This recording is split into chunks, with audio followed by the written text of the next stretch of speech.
In what ways does your media product use, develop, or challenge forms and conventions of real media products? Well, the first challenge to a convention I think of is our abuser was short when they're usually tall and dominant. And that issue was female instead of male. Yeah, that's the usual first thing you think of, a male abuser. I believe that on the term of the abuser, she also had a knife, which is in music videos. There's not really much violence outright because kids might see them, and it's that kind of mindset. Meanwhile, in ours, we didn't want to mar out narrative just by lighting it up. Yeah, we weren't going to let a rating system stop what we wanted to put forward. Which I believe was the way to go in a story like this, in a message that could be perceived as this. Yeah, a moral based. We also challenged that this message was obviously serious, but we wanted to do it in a kind of light-hearted way, more like I wouldn't want to say silly, but it was more. You knew what was going on, but it was more about the story was about friendship and brotherhood, and having that sense. So we had the band members smiling. They had the fun time at the beach. Our protagonist woke up half naked. You always have your friends to count on, even if you're going through a really terrible time at home. Definitely. It's that kind of thing in that, which helped us and helped, I believe, the story and the music, because it kind of amplifies each other. The story in that.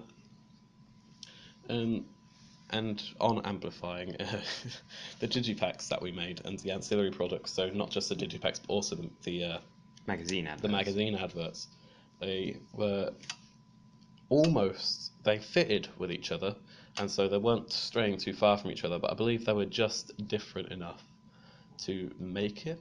To stand on their own. Yeah, if this is the first thing that the audience has seen, it's that in itself, then the other products are a different experience. The thing I think of when I think of it is the Arctic Monkeys one product, where I can't remember what the name of the digipack was, but it was the magazine advert of the Masquerade one, and then the digipack looked completely different to what it was. Yeah, Jeweler's Hand, I believe. I believe that is that one, and I believe that they did fit on their own, and I believe that ours together, it mixes and makes more synergy between them.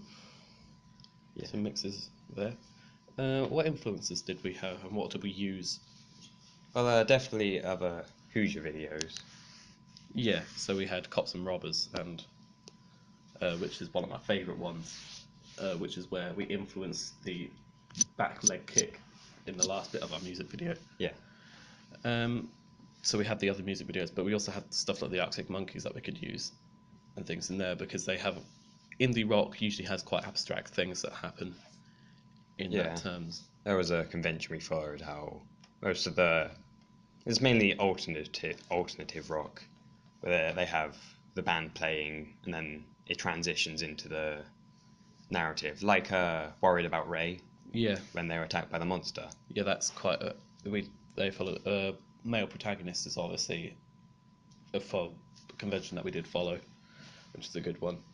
And the font that we used we tried to get the credits out as quickly as possible. Yeah, and we kept it to the beat, like it was snappy and it synced well with the music.